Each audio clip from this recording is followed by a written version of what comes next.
Jeff didn't play last game. Were you just giving him an extra day with the knee, or was it a matchup thing, or what? No, it was. I mean, he was coming off the tightness, obviously, but just didn't go that way. Jock was playing well, and like those two, him and Alpi combination there. So nothing planned, but extra day doesn't hurt. Going to a day game today, it's almost like a back to back. Then, was that also a consideration in any way that hey, you might not play him both if he's coming off something? No, not at all. What would you like to see from Shenyu today? His matchup is bonus. More of what we saw, early in the season. A high-level matchup that both guys make each other work on both ends.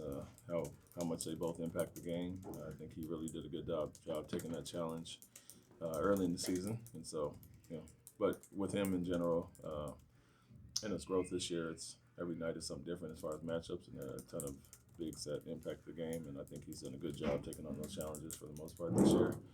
But this is one of the higher level ones because both guys are so impactful for each other's teams. Coach, what is your thoughts about this playoff picture at this point? With about 20 games left in the season and the work that that Houston has in front of them.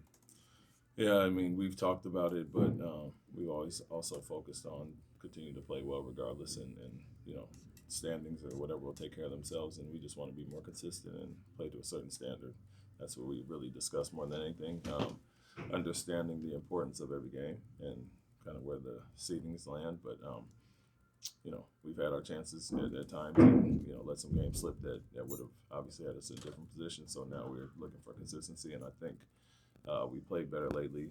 Probably haven't put a full game together, and that's what we're looking to do to finish the last 20 games.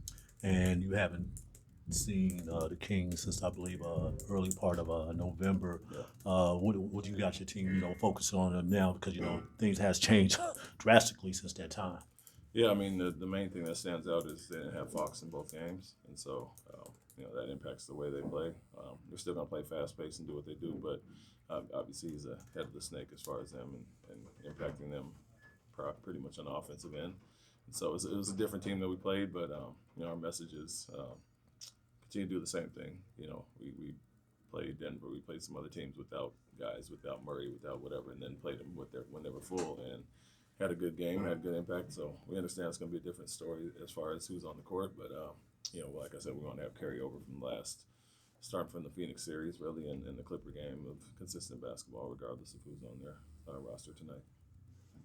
Does Alpert, in your opinion, does he get a little extra either motivation or whatever it might be when he goes against a guy like Sabonis or Jokic, or next game maybe Wemby? Does he get more juice for those? I would say I think all NBA players, look forward to certain matchups. He does as well, and so. But regardless, he's trying to come out and do what he does every night, and there are other matchups like tonight that guys will challenge him more so on the offensive end. So that's not the case every night, and the ones you just mentioned, and that is the case. And so Alpi, he's going to come out and be aggressive either way, but understanding that matchup, I'm sure he gets a little extra motivation and juice for it. I was even wondering if some of those guys, he doesn't get double teamed as much. If he's going against Embiid, and maybe it just looks like he's more fired up because he thinks of himself as go-scorer.